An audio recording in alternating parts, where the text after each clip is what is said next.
Wannan shine Mr. Jonathan Lee, mutumin da ya fi kowa kai ƙara a duniya.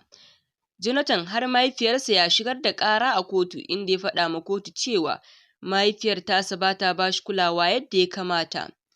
A ƙarshe dai Mr. Jonathan ya samu nasara akan mahaifiyarsa, inda ta biya shi dala Amurka 20,000. Bayan wannan nasara ce Mr. Jonathan ya shigar da amininsa da maƙocinsa da wasu daga cikin 'yan uwansa da budurwarsa da 'yan sanda, sannan ya shigar da ƙarar wani alƙali da wani kamfani. Ƙarshe har tsohon shugaban Amurka George Bush ya shigar ƙara, kuma duk ya sami nasara.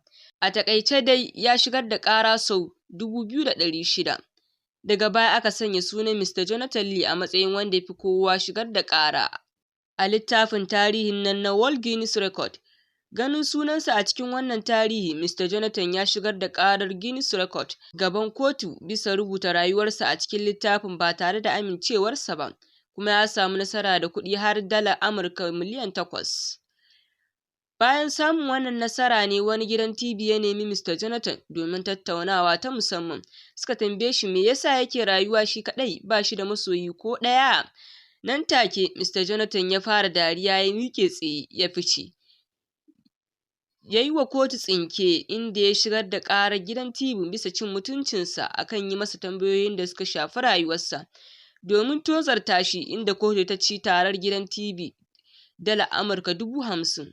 A domin haka masu kallo kuma sai ku yi hattara, sa'annan ku danna mana subscribe domin kuma kada ya shigar da ku ƙara.